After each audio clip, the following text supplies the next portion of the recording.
আসসালামু আলাইকুম রহমতুল্লাহ। এলপিএস এর পক্ষ থেকে আরো একটি ক্লাসে তোমাদের সবাইকে স্বাগতম। আশা করি তোমরা সবাই ভালো আছো, আমার কথা স্পষ্ট শুনতে পাচ্ছ। তোমরা যারা সালাম দিচ্ছ সালামের জবাব দিচ্ছ ওয়ালাইকুম আসসালাম রহমতুল্লাহ। আলহামদুলিল্লাহ আমি ভালো আছি। আমি দেখতে পাচ্ছি আমাদের সাথে যুক্ত হয়েছে রাসেল হাসান, আব্দুল হুসাইন, রিয়াদ, আফসানা, জাহিদ স্যার এসে পড়ছেন, ঈশা আছো আমাদের সাথে, লাভলি আক্তার, ফরহাদ, সবাই তোমরা যুক্ত হচ্ছ, তোমাদের সবাইকে ধন্যবাদ। তো আজকে ক্লাসটা হয়তো বেশি একটা দীর্ঘায়িত হবে না, যেহেতু আজকে তোমরা জানো আমাদের ক্লাস শুরু হয়ে গেছে ভার্সিটিতে, তো আমি অত একটা সময় পাই না তোমাদের 50টা এমসিকিউ নেওয়ার জন্য। তো ইনশাল্লাহ আমি যতটুকু চেষ্টা করছি কম সময়ের মধ্যে তোমাদের একটা মোটামুটি প্রস্তুতিমূলক কিছু এমসিকিউ নেওয়ার জন্য। তো চলো তাহলে আমরা আজকে দেরি না করে ক্লাসে চলে যাই। হ্যাঁ, আজকে আমাদের বিষয় হচ্ছে কৃষি শিক্ষা। কৃষি শিক্ষার প্রথম প্রশ্ন সেটা হচ্ছে কোন মাছটি উদ্ভিদ ভোজী? আচ্ছা, তাহলে আমরা এখন উদ্ভিদ ভোজী বলতে কি বুঝি?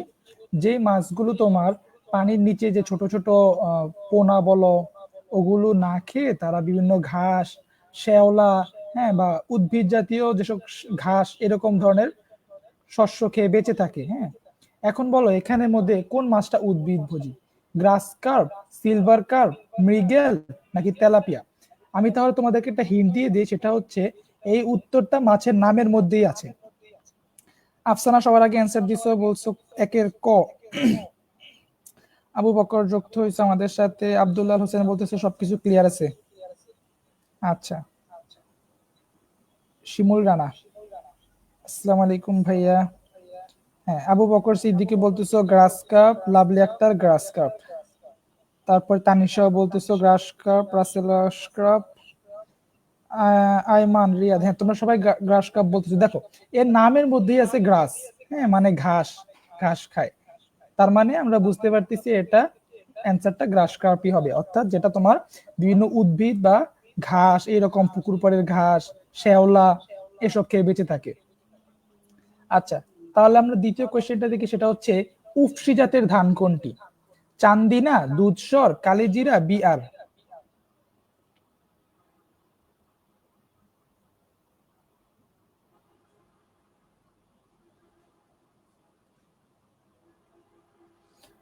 দেখি এটা অ্যান্সার দাও তোমরা।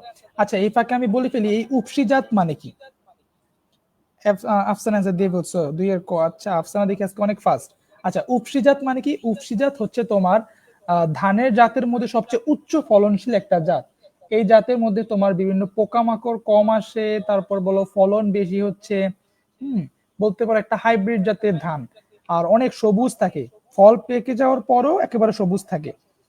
তোমরা সবাই অ্যান্সার দিচ্ছে দুইয়ের ক। শিমুল রানা বলতেছে দুইয়ের ক, এসা বলতেছো দুইয়ের ক, রাসেল বলতেছো দুইয়ের ঘ। না রাসেল তোমারটা হয় নাই। আবু বকর বলতেছো চান্দিনা, হ্যাঁ। আয়মানও বলতেছো চান্দিনা। তাহলে এখানে আমরা যেটা জানলাম, চান্দিনা হচ্ছে উপসি জাতের ধান, অর্থাৎ এই বাকি যত সব ধানের জাতগুলো আছে যেমন দুধসর, বিআর 28, কালিজিরা, এগুলোর মধ্যে এই যে চান্দিনা জাতটা, এটার মধ্যে ফলন ভালো হয়, পোকামাকড়ের আক্রমণ কম হয়, এবং তোমার গাছটা সবুজ থাকে প্রায় সময়, অর্থাৎ ফসল পেকে যাওয়ার পরও গাছগুলো সবুজ হয়। আচ্ছা, ফজলে রাব্বি বলতেছো ভাইয়া পিডিএফ গুলো তো আপনাদের হোয়াটসঅ্যাপ গ্রুপে পাওয়া যায় না। ভাইয়া তুমি কি ক্লাসগুলো মনোযোগ দিয়ে করো না? আমরা তো প্রত্যেক ক্লাসে বলে দিই যে তুমি যদি পিডিএফ নিতে চাও তাহলে তোমার এই লাইভ ক্লাসটা শেয়ার দিয়ে একটা স্ক্রিনশট তুলে আমাদের পেজে দিয়ে দিও। হ্যাঁ, পেজে মেসেজ করে দিও, তাহলে তুমি পিডিএফ গুলো পেয়ে যাবা। আমরা তোমাদের জন্য এত কষ্ট করে এত সময় বের করে তোমাদের জন্য এই যে এত সুন্দর সুন্দর করে পিডিএফ বানাইতেছি। হ্যাঁ, আর তোমরা যদি আমাদের জন্য কিছু সাহায্য, কিছু কি বলো, সহযোগিতা না করো, শেয়ার না করো, তাহলে কিভাবে হয়? আবু বকর বলতেছে চান্দিনা আমাদের উপজেলার নাম। এটা নোয়াখালী উপজেলায় না এই চান্দিনাটা? আমাদের তো জুনায়েদ ভাইয়া যুক্ত হয়েছে, ওয়ালাইকুম আসসালাম ভাইয়া। আচ্ছা, তৃতীয় কোশ্চেন দেখি, ফসল উৎপাদনের জন্য আদর্শ মাটি কোনটি? পলি মাটি, বেলে দোআঁশ মাটি, দোআঁশ মাটি নাকি বেলে মাটি? ফসল উৎপাদনের জন্য আদর্শ মাটি, বলো তিনের অ্যান্সার কি হবে? পলিমাটি তোমরা জানো, পলিমাটি হচ্ছে নদীর পাড়ে, হ্যাঁ নদীর জোয়ার ভাটা থেকে যে মাটিগুলো নদীর কিনারে জমে। বেলে মাটি হচ্ছে তোমার বালুযুক্ত মাটি, বেলে দোআঁশ হচ্ছে তোমার দোআঁশ আর বেলে মিশ্রণ। আর দোআঁশ, হ্যাঁ, আচ্ছা কুমিল্লা, হ্যাঁ, আচ্ছা ধন্যবাদ আবু বকরকে। বলো 3-এর অ্যান্সারটা তোমরা দিয়ে দাও। ফজলে রাব্বি বলতেছো খ বেলে দোআঁশ। আফসানা বলতেছো খ বেলে দোআঁশ। আচ্ছা দেখি আর কি বলে। আবু বকর বলতেছো দোআঁশ। শিমুল রানা বলতেছো গ দোআঁশ। নাজিমুদ্দিন বলতেছো বি সেতু। সেতুকে কয়েকটা ক্লাস দেখি নাই কেন সেতু, আজকে কয়েকদিন পরে আসলে সেতু। ফরহাদ বলতেছো 3-এর খ। আচ্ছা তোমরা যারা 3-এর খ দাগাইতেছো বেলে দোআঁশ, না ভাইয়া তোমাদের অ্যান্সারটা নিতে পারতেছি না, ভুল হইছে। নাদিমও ভুল অ্যান্সার দিছো, এই যে আফসানা রাইট অ্যান্সার দিছে। এটা হবে তোমার দোআঁশ মাটি। যে কোনো ফসল উৎপাদনের জন্য দোআঁশ মাটিটা বেশি উপযুক্ত। তবে এই ক্ষেত্রে তোমার অনেক বিভিন্ন ক্রাইটেরিয়া আছে, যেমন কিছু কিছু ফসল আছে যেমন অন্যান্য মাটিতে ভালো জন্মায়। বেলে মাটির জন্য কিছু ভালো ফসল যেমন তরমুজ বলো, চীনাবাদাম বলো, এরকম কিছু ফসল আছে যেগুলো এসব মাটিতে। তবে বেশিরভাগ ক্ষেত্রে এই ফসলগুলো দোআঁশ মাটিতেই ভালো জন্মায়। তো তোমরা যারা 3-এর খ অ্যান্সার দিতেছো তোমাদের কারোটাই হয় না, কারো অ্যান্সারটাই নিতে পারলাম না। এটা রাইট অ্যান্সার হবে দোআঁশ মাটি। আচ্ছা পরের কোশ্চেনটা দেখি। ফসল উৎপাদনের অন্যতম মাধ্যম কোনটি? মাটি, পানি, বীজ নাকি আলো? সহজ কথায় ফসল উৎপাদনের জন্য সবচেয়ে গুরুত্বপূর্ণ কোনটাকে আমরা ধরতে পারি বা কোনটাকে আমরা বিবেচনা করতে পারি? 4-এর অ্যান্সারটা কি দেওয়া যায়? দেখো সবগুলো কিন্তু ফসল উৎপাদনের জন্য গুরুত্বপূর্ণ। মাটি ছাড়া ফসল হবে না, পানি ছাড়াও ফসল হবে না, বীজ ছাড়া তো গাছই হবে না, আলো ছাড়াও কিন্তু অনেক গাছ হবে না। তাহলে এই ক্ষেত্রে সবচেয়ে গুরুত্বপূর্ণ আমরা কোনটা বলতে পারি? হ্যাঁ এই তো তোমরা রাইট অ্যান্সার দিতেছো মাটি। হ্যাঁ কৃষি থেকে ফেল করলে, হ্যাঁ ভাই কৃষিতে ফেল করলে তোমার ফেল চলে আসবে। তবে কৃষির নাম্বারটা হয়তো তোমার কি বলে, কৃষি বাদ দিয়ে যদি তুমি বাকিগুলোতে এ প্লাস পাও তাহলে কিন্তু এ প্লাস আসবে, বাট হয়তো গোল্ডেন পাবা না। আয়মান বলতেছো মাটি।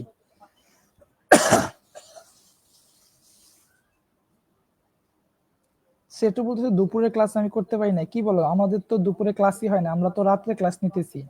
হুম হ্যাঁ এই যে তোমরা সবাই ক রাইট অ্যান্সার দিতেছো। হুম সবার অ্যান্সার রাইট হয়েছে মাটি। তুমি ফসল হাওয়ায় উৎপাদন করতে পারবা না, পানিতেও হবে না, আলো যতই দাও হবে না যদি তোমার মাটি না থাকে। একটা বেস বা একটা গ্রাউন্ড কিন্তু তোমার অবশ্যই লাগবে, তাই না? এই জন্যই তোমার ফসল উৎপাদনের জন্য অন্যতম মাধ্যম বা সবচেয়ে গুরুত্বপূর্ণ হচ্ছে আমাদের মাটি। আপনারা কি গণিত সাজেশন দিয়েছেন? আচ্ছা আমাদের ইয়াটা দেখো তানিশা, হ্যাঁ আমাদের যে ইউটিউব চ্যানেলটা আছে সেখানে চেক করো গণিতের সাজেশনটা দেওয়া আছে কিনা। হ্যাঁ 5 নাম্বার, হে তৈরি করার জন্য নিচের কোনটি বেশি উপযোগী? নেপিয়ার ঘাস, দূর্বা ঘাস, ভুট্টা নাকি মাসকলাই? এখন যেটা আমাদের কাছে জানতে হবে এই হেটা কি, হে মানে কি। হে হচ্ছে তোমার ফসল সংরক্ষণের একটা উপায় বা একটা মাধ্যম বলতে পারো।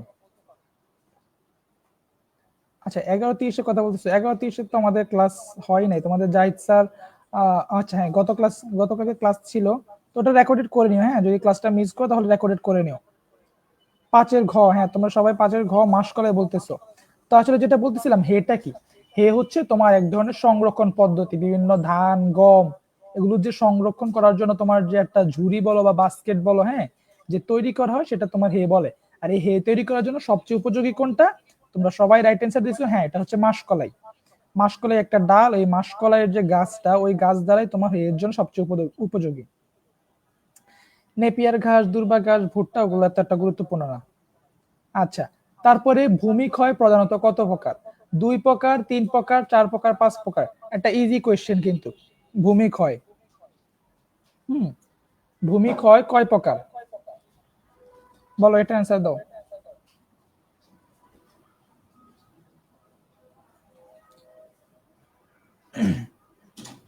এই তোমরা কি জানো ডাল কত প্রকারের আছে? ডালের কিন্তু তোমার অনেক প্রকার আছে। মাসকলাই, সরিষা, না সরিষার ডাল কি বলতেছি আমি, খেসারি। আচ্ছা দেখি তোমরা কেউ বলতেছো 6-এর 2, 3 প্রকার। আফসানা বলতেছো ক, বেল্লাল বলতেছো ক, আবু বকর বলতেছো ক। আচ্ছা হ্যাঁ তোমাদের বেশিরভাগের রায় যাচ্ছে ক এর পক্ষে, মানে 2 প্রকার। আবার এই যে মাঝখান দিয়ে রাসেল বলতেছে 3 প্রকার। সেতু তো আরো বাড়া একেবারে পুরো 5 প্রকারে নিয়ে গেছে। High high. লাভলিও বলতেছে 2 প্রকার, ফরহাদ 2 প্রকার, আল্লাহ দিন। আচ্ছা তোমরা যারা 3 প্রকার দিতেছো, না ভাইয়া তোমাদেরটা হয় নাই, এটা হবে 2 প্রকার। দুই প্রকার কি কি? একটা হচ্ছে তোমার প্রাকৃতিক ভূমিক্ষয় আর একটা হচ্ছে মানব সৃষ্ট ভূমিক্ষয়। এখন প্রাকৃতিক ভূমি, আল কোরআনের সৈনিক আমি, দুই প্রকার। এই আল কোরআনের সৈনিক তোমার নামটা জানাই দিও, হ্যাঁ, সৈনিকের নাম জানতে হবে। আচ্ছা, প্রাকৃতিক ভূমিক্ষয়গুলো কেমন? যেমন তোমার বন্যা, হ্যাঁ, বৃষ্টিপাত বা ভূমিকম্প থেকে যে ভূমিক্ষয়গুলো হচ্ছে। আর মানব সৃষ্ট ভূমিক্ষয় তো তোমরা জানোই, বন বৃক্ষ নিধন করা, হ্যাঁ, বিভিন্ন সেচ, জুম চাষ করা, এগুলো হচ্ছে তোমার মানব সৃষ্ট। তো এই হচ্ছে তোমার দুই প্রকার, তিন প্রকার বা পাঁচ প্রকার হবে না। হ্যাঁ, এই তো নাদিম সুন্দর করে বলে দিচ্ছে, আস্তরণ ভূমিক্ষয়, রিল ভূমিক্ষয়, নদী ভাঙ্গন, এগুলো কি? এগুলো হচ্ছে তোমার প্রাকৃতিক ভূমিক্ষয়ের অংশ। তারপরে আমরা দেখব খরিফ দুই মৌসুমের সময়কাল কোনটি? খরিফ দুই মৌসুমের সময়কাল কোনটি? তোমরা জানো যে ফসলের মধ্যে তোমার তিনটা মৌসুম থাকে, হ্যাঁ, রবি, খরিফ এক, খরিফ দুই। সেখান থেকে খরিফ দুই তোমাকে আস করা হয়েছে। কার্তিক থেকে ফাল্গুন, দাঁড়ান না, আচ্ছা, কার্তিক থেকে ফাল্গুন, চৈত্র থেকে আষাঢ়, শ্রাবণ থেকে আশ্বিন, জ্যৈষ্ঠ থেকে শ্রাবণ। দেখি এটা কি দাও? আয়মান বলতে সাতের দুই, সাতের খ, চৈত্র থেকে আষাঢ়, এমন নাকি?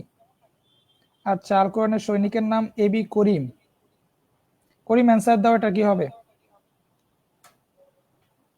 জি, এটা দুই প্রকার, হ্যাঁ। আষাঢ় হতে ভাদ্র।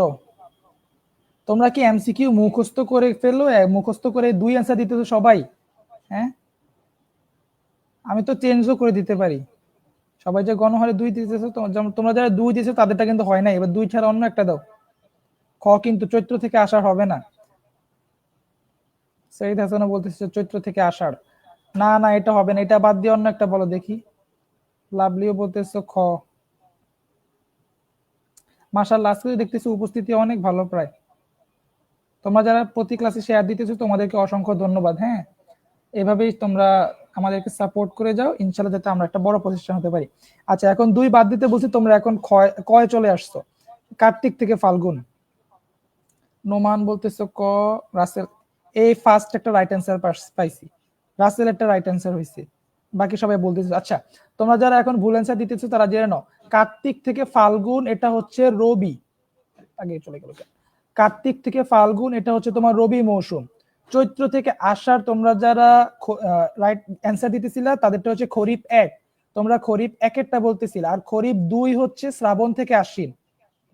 ঠিক আছে, খরিফ দুই হচ্ছে শ্রাবণ থেকে আশ্বিন। তো এই তিনটা মৌসুমের নাম আমিও মাঝে মাঝে গলায় ফেলি, তোমরাও কিন্তু এটা গলায় ফেললো না, খেয়াল রাখবা।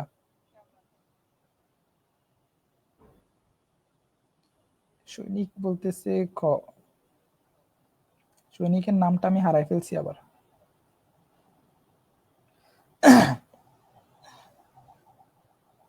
জি না, আমাদের সাজেশনে তো আষাঢ় হেতে ভাদ্র। না, তুমি গুগল করে সেখানে দেখে নাও। তোমার বড় বড় যত কৃষিবিদ আছে তারা এটাই বলে, শ্রাবণ থেকে আশ্বিন হচ্ছে তোমার খরিফ দুয়ের মৌসুম। ঠিক আছে, আর এই যে কার্তিক থেকে ফাল্গুন এটা রবি, চৈত্র থেকে আষাঢ় এটা হচ্ছে খরিফ এক, শ্রাবণ থেকে আশ্বিন খরিফ দুই। আর এটা তো নাই, কাউন্টই করে না। আচ্ছা, তাহলে পরেরটা দেখি আমরা। পুকুরের পানিতে দ্রবীভূত অক্সিজেন কমপক্ষে কত ভাগ হওয়া প্রয়োজন? 2 milligram, 3 milligram, 7 milligram per litre, 5 milligram per litre. অর্থাৎ পুকুরের পানিতে তোমার মাছ চাষ করার জন্য বা মাছেদের জন্য উপযোগী, জীবনের জন্য উপযোগী কতটুকু অক্সিজেন থাকতে হবে প্রতি লিটারে? আচ্ছা, আটের ঘ 5 মিলিলিটার।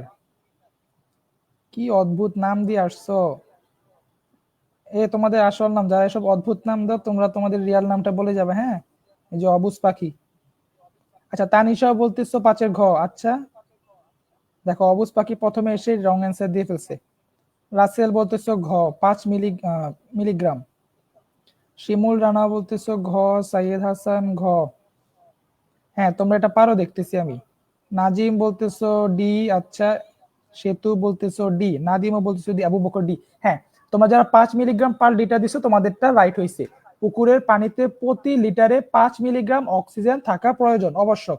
এর নিচে হলে তোমার নিচের মাছগুলো তোমার বাঁচতে পারবে না, এবং কি ওই পুকুরটা মানুষের জন্য বিপজ্জনক। তুমি সেখানে সাঁতার কাটা বা বিভিন্ন কাজের জন্য গেলে ওটা তোমার জন্য বিপজ্জনক বা হানিকর হতে পারে। তাহলে এটা রাইট অ্যান্সার হচ্ছে 5 মিলিগ্রাম পার লিটার। তারপরে হচ্ছে বড় পুকুরের আয়তন কত শতকের উপরে? একটা বড় পুকুর কত শতাংশ বা কত শতক? হ্যাঁ,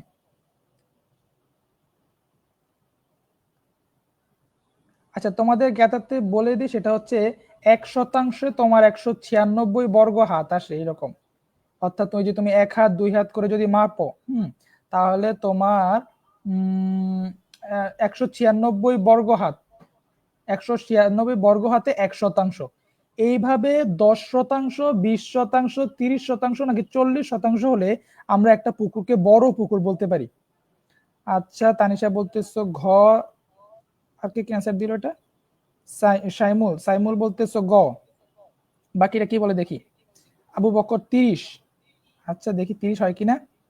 সেতু বলতেছো গ, এবি করিম, হ্যাঁ এবি করিমও বলতেছো গ, লাভলি বলতেছো গ, রাসেল গ। হ্যাঁ 30 শতাংশ অর্থাৎ 30 শতক। চিন্তা করতে পারতেছো 30 শতক, 1 শতক যদি তোমার 196 বর্গ হাত হয়, তাহলে এভাবে ঠিক কতটা বড় হলে আমরা একটা বড় পুকুর বলতে পারি। হ্যাঁ আমি আফসানা থেকে একেবারে পুরো গ্যারান্টি দিয়ে বলতেছি 100% শিওর গ। হ্যাঁ তোমার 100% রাইট হয়েছে। আচ্ছা তাহলে আমরা যেটা জানলাম যে 30 শতক হলে আমরা একটা পুকুরকে বড় পুকুর নাম দিতে পারি। বেশি বড় পুকুর হলে ওটা কিন্তু আর পুকুর হয় না, ওটাকে দিঘি বলে, জানো, তখন ওটা আবার দিঘি হয়ে যায়। আচ্ছা নিচের কোনটি কৃষিতাত্ত্বিক বীজ? হলুদ, বরবটি, ফুলকপি নাকি টমেটো? অর্থাৎ আগে কোয়েশ্চেনটা বুঝো, সেটা হচ্ছে নিচের কোনটাকে তুমি বীজের কাতারে ফেলতে পারো। বীজ। একটু মাথা কাটা অ্যান্সার দাও। এখানে কিন্তু 3টা ফসল আর একটা বীজ আছে।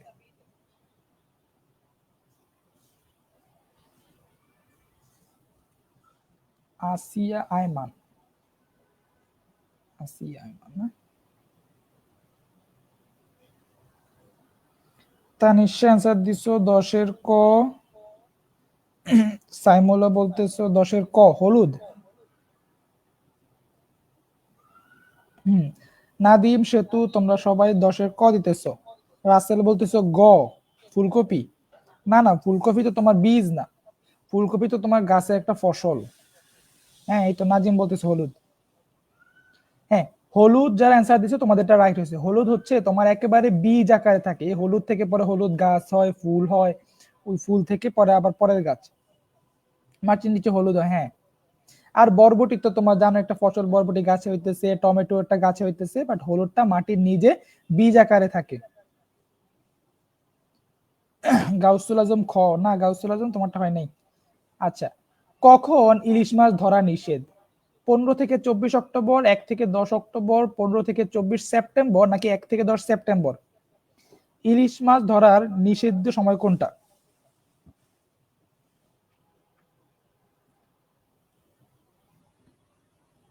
এটা কিন্তু তোমার ওই যে মৎস্য আইন, সম্ভবত মৎস্য আইনের একটা কোয়েশ্চেন তোমাদের সামনে আছে, তো ওই সময় দেখবা। আর এটা তো একটা হচ্ছে ইলিশ মাছ ধরার নিষিদ্ধ সময় কোনটা। আর আচ্ছা তোমরা তাহলে এখানে আমার আরেকটা কোয়েশ্চেন অ্যান্সার দিবা, সেটা হচ্ছে এই যে তোমার ইলিশ মাছ, হ্যাঁ এটা কত সেন্টিমিটারের নিচে হলে, কত ইঞ্চির নিচে হলে তাকে জাটকা মাছ হিসেবে গণ্য করা হয়? কেউ যদি জানো তাহলে আমার ওটাও অ্যান্সার দিবা। কত ইঞ্চির ছোট হলে তাকে জাটকা মাছ হিসেবে গণ্য করা হয়, বা একটা প্রাপ্তবয়স্ক ইলিশ মাছ কত ইঞ্চি হওয়ার কথা? আচ্ছা তোমরা, হ্যাঁ কেউ বলতেছো সেতু ক, নাহিয়ান ক। আজকে অনেক নতুন মুখ দেখতেছি, যে নাহিয়ান নতুন আসছে হয়তো আমাদের সাথে। তারপরে যে গাউসুল আজম ভাই আসছে নতুন। ফরহাদ বলতেছো 11-র ক, 15 থেকে 24 অক্টোবর। আসিয়া বলতেছো গ, 15 থেকে 24 অক্টোবর। দেখো একই ডেট দেওয়া, তোমরা কিন্তু মাস গোলায় ফেলছো, তোমরা মাসটা খেয়াল রাখবা। ডেট কিন্তু তোমার 15 থেকে 24 অক্টোবর, 15 থেকে 24 সেপ্টেম্বর। এই কারণে তোমরা কেউ ক আর কেউ গ এর মধ্যে গোলায় ফেলতেছো। 9, হ্যাঁ এই তো তোমরা রাইট অ্যান্সার দিতেছো। 9 ইঞ্চি, হ্যাঁ 9 ইঞ্চি হচ্ছে তোমার জাটকা নির্ণয়ের একটা সীমা। এর নিচে হলে এটা জাটকা, আর তার উপরে হলে প্রাপ্তবয়স্ক একটা ইলিশ। হ্যাঁ তোমরা যারা ক অ্যান্সার দিচ্ছ তোমাদের রাইট হয়েছে। 15 থেকে 24 অক্টোবর ইলিশ মাছ ধরা নিষেধ। হ্যাঁ 15 থেকে 24 অক্টোবর ইলিশ মাছ ধরা নিষেধ। সেপ্টেম্বর মাস হবে না, এটা অক্টোবর মাস, ঠিক আছে? তোমরা মাসটা খেয়াল রেখো। আর তারিখ হয়তো গোলা ফেলতে পারো, বলা যায় না। 9 ইঞ্চি, 9 ইঞ্চি, হ্যাঁ 9 ইঞ্চি মাছ। 13 নাম্বার চলে আসছে কেন? 12 নাম্বার কই গেল আমার? 11-র পরে তো 13 চলে আসছে কেন? আচ্ছা যাই হোক, সম্ভবত স্লাইডে একটা প্রবলেম আছে, 12 হয়তো পরে পাবা। আচ্ছা, কোন ফসলের ক্ষেত্রে হামপুলিং করা হয়? পাট, গম, বেগুন নাকি আলু? হামপুলিং। এখন এই কোশ্চেনে অ্যান্সার দেওয়ার জন্য তোমাকে বুঝতে হবে হামপুলিং জিনিসটা আসলে কি। আচ্ছা আসিয়া বলতেছো তোমাকে সুমাইয়া ডাকার জন্য, আচ্ছা ঠিক আছে সুমাইয়া। হামপুলিংটা কি?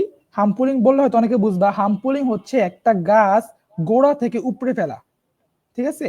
একেবারে উপড়ে ফেলতে হয় তোমার ফসল নেওয়ার জন্য। এই যে কে সুমাইয়া বলতেছো গম, না আমি যেটা বললাম হামপুলিং মানে হচ্ছে গোড়া থেকে উপড়ে ফেলা হয়। এবার চিন্তা করে আবার অ্যান্সারটা দাও তো, যে গম কি তুমি গোড়া থেকে উপড়ে ফেলো কিনা? হ্যাঁ তো নাদিম বলতেছো ঘ, লাভলি বলতেছো খ, গম না, গম হবে না। রাসেল বলতেছো গ, এই তোমরা অনেকে দেখতেছো গম বলতেছো, গম হবে কেন? সায়েদ বলতেছো পাট না। যেটা বললাম তোমাকে আগে বুঝতে হবে যে হামপুলিং করা মানে কি। পুলিং, পুল করা মানে তো টেনে তোলা, তাই না? দেখো এই যে তোমার এটা একটু ভালো করে পড়লে তো তুমি নজরে আসে। পুল করা মানে তো তোমার টেনে করা, হ্যাঁ টেনে বের করা। তাহলে হামপুলিং মানে হচ্ছে তোমার পুরো গাছটা টেনে বের করা। তোমার সাজেশনে গম দেওয়া, তার সাথে হয়তো একটা ভুল দেওয়া আছে। এখানে যেটা অ্যান্সার সেটা হবে আলু। হ্যাঁ যারা ঘ অ্যান্সার দিছো আলু। আলু যদি তুমি উঠাইতে চাও, বের করতে চাও, তখন কিন্তু তোমার পুরো গাছটা উপরে বের করেই কিন্তু তোমাকে আলুগুলা আহরণ করতে হবে, তাই না? তুলতে হবে। তো সেই ক্ষেত্রে হামপুলিংটা আলুর ক্ষেত্রে করা হয়। আচ্ছা তোমরা যারা খ অ্যান্সার দিছো হয়তো সাজেশনে দেখে ওটা কিন্তু ভুল হবে, গম হবে না। গম কিন্তু তোমার ধানের মতো গাছে ধরে। জাবু বকর বলতেছো পাট, না পাটও হবে না। রিয়াদ বলতেছো বেগুন, হ্যাঁ বেগুন ছিঁড়ার জন্য তো কি তুমি পুরো বেগুন গাছ উপড়ে ফেলবা? আচ্ছা 14, চারা পোনার দৈর্ঘ্য কত সেন্টিমিটার? কত সেন্টিমিটার উপরে, কত সেন্টিমিটারের উপরে হবে? হ্যাঁ একটা একার মিসিং গেছে এখানে। আচ্ছা 5 সেন্টিমিটার, 6 সেন্টিমিটার, 7 সেন্টিমিটার নাকি 8 সেন্টিমিটার? পাশে বলতেছো পিডিএফ তো পাই নাই। তুমি কি আমাদের পেজে নক দিছিলা? আমাদের পেজে নক দিও, হ্যাঁ তো শেয়ার করে, লাইভটা শেয়ার করে আমাদের পেজে নক দিও, ইনশাল্লাহ পিডিএফ পেয়ে যাবা। হ্যাঁ তো সেটু বলতেছো সে আলু গাছ টেনে বের করা হয়, অর্থাৎ আলু গাছ হামপুলিং করা হয়। দুইটাই তো হয় মানে কি? কোন দুইটার কথা বলছো? গম কি গাছ থেকে টেনে বের করে? 14 গ তানিশা বলতেছো 7 সেন্টিমিটার। আচ্ছা আর কি কি বলে দেখি। 15 সেন্টিমিটার, আচ্ছা সরি 5 সেন্টিমিটার বলতেছো আবু বকর। না 5 সেন্টিমিটার হবে না। আফসানা 100% শিওর গ হবে। ফরহাদ বলতেছো ক, না ফরহাদ তোমারটা হয় নাই, নাদিমেরটাও হয় নাই, লাভলিরটা হয়েছে অ্যান্সার। গ হবে, হ্যাঁ 7 সেন্টিমিটার। 7 সেন্টিমিটারের উপরে হলে সেটাকে কি বলে? চারাপোনা বলা হয়। মাছের চারাপোনা 7 সেন্টিমিটারের উপরে হবে। তোমরা যারা সি বা গ অ্যান্সার দিছো তোমাদেরটা রাইট হয়েছে। আবার কয়েকজন দেখলাম অনেকে ভুল দিতেছে, যে এসব ভুল অ্যান্সার দিছো। 14 খ 6 সেন্টিমিটার না। আচ্ছা তাহলে পরেরটা দেখি, এটা 7 সেন্টিমিটার অ্যান্সার হবে, ঠিক আছে।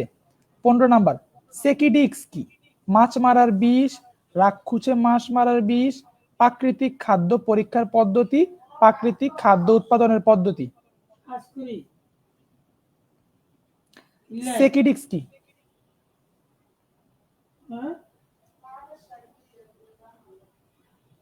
সেকিডিক্স তোমরা দেখছো কখনো যারা গ্রামে গঞ্জে আছো সেকিডিক্সটা? সুমাইয়া বলতেছো 15 খ রাক্ষুসে মাছ মারার বিষ, না বিষ না এটা।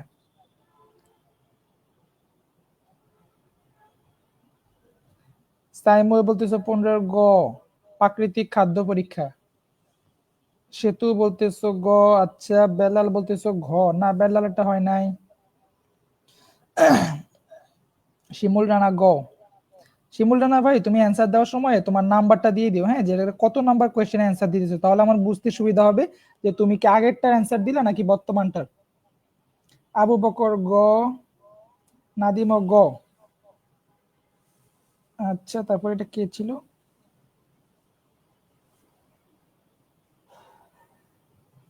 ফরহাদ ক, ফরহাদে আজকে কয়েকটা ভুল যাইতেছে। হ্যাঁ, আচ্ছা, শিমুল রানা বলতেছে গ, প্রাকৃতিক খাদ্য পরীক্ষার পদ্ধতি। হ্যাঁ, এটা একটা প্রাকৃতিক খাদ্য পরীক্ষার পদ্ধতি। এখন এই খাদ্যটা কিভাবে পরীক্ষা করা হইতেছে? এইটা হচ্ছে তোমার ডিস্ক, হ্যাঁ, একটা ডিস্ক আকৃতির, গোলাকৃতির একটা ডিস্ক, যেটা তোমার দড়ি দিয়ে বেঁধে একটু একটু করে পানির মধ্যে নামানো হয়। এখন এই পানির মধ্যে নামানোর পরে যদি তোমার ওইটা স্পষ্ট দেখা যায়, ডিস্কটা যদি তোমার স্পষ্ট দেখা যায়, তখন বুঝতে হবে যে পানিতে পর্যাপ্ত পরিমাণ প্রাকৃতিক খাদ্য নাই। যে শ্যাওলা বা যে তোমার প্লাইটোপ্লাঙ্কটন থাকার কথা, ওগুলো পর্যাপ্ত পরিমাণে নাই। তখন ব্যবস্থা নিতে হবে, যেহেতু মাছের খাদ্যের ঘাটতি দেখা দিতেছে। আর যদি ডিস্কটা না দেখা যায়, অর্থাৎ পুরো একেবারে পানির নিচে কি বলে, পানিটা ঘন থাকে, হ্যাঁ, না দেখা যায় ডিস্কটা, তাহলে বুঝতে হবে প্রাকৃতিক খাদ্য পর্যাপ্ত মজুদ আছে পানিতে। সেক্রেটারি গ্রামে সাধারণত দেখা যায় না আসলে। হ্যাঁ, সেক্রেটারি আসলে বলতে গেলে এখন বিভিন্ন যে কি বলে ব্যবসায়িক উদ্যোগে যেসব পুকুরগুলা হয় না মাছ চাষ করে, ওগুলাতেই হয়তো অনেকে পরীক্ষা করে। আর এখন তো তোমার সবাই প্রায় যে কি বলে ফিডের খাবার দেয় বা বিভিন্ন মাছের খাবারই ইউজ করে। তো প্রাকৃতিক খাবারের উপর আসলে কেউ একটা নির্ভরশীল তেমন একটা করে না, তাই সেক্রেটারি তোমার এত একটা প্রচলন নাই। তাও তুমি যদি জানার জ্ঞাতার্থে হয়তো গুগল করে দেখতে পারো, সেক্রেটারি তুমি একটা পিক পেয়ে যাবা, তাহলে একটা আইডিয়া পাবা। আবার অনেকে হাত দিয়েও করে, যে তুমি এক হাত পানিতে ডুবানোর পরে নিচে তোমার হাতটা দেখা যাইতেছে কিনা। যদি দেখো তোমার হাতটা পুরোপুরি দেখা যাইতেছে, তাহলে বুঝবা তোমার পর্যাপ্ত পরিমাণ খাদ্য নাই, প্রাকৃতিক খাদ্য নাই। আর যদি হাতটা না দেখা যায়, তাহলে বুঝবা যে পানিতে পর্যাপ্ত পরিমাণ খাবারের মজুদ আছে। এটা আমিও ছোটবেলায় করছিলাম। আমিও যখন তোমার মেবি ক্লাস 7-8 কৃষি শিক্ষা বই পদ্ধতিতে শিখছিলাম, আমি গ্রামের বাড়িতে গিয়ে এটা করছিলাম, পুকুরে নেমে এক হাত ডুবি। তো তোমরা তোমাদের বাড়িতে কারো পুকুর থাকলে এটা ট্রাই করে দেখতে পারো, তোমাদের পুকুরে পর্যাপ্ত পরিমাণ প্রাকৃতিক খাদ্য আছে কিনা। সেকিডিক্স না থাকলেও তোমরা হাত দিয়ে পরীক্ষা করতে পারো। আচ্ছা, রোগিং কি? 16 নাম্বার, সংগ্রহ করা, পরিপাটি করা, প্রত্যয়ন করা, বাছাইকরণ। রোগিং, র্যাগিং না কিন্তু, আবার রোগিং।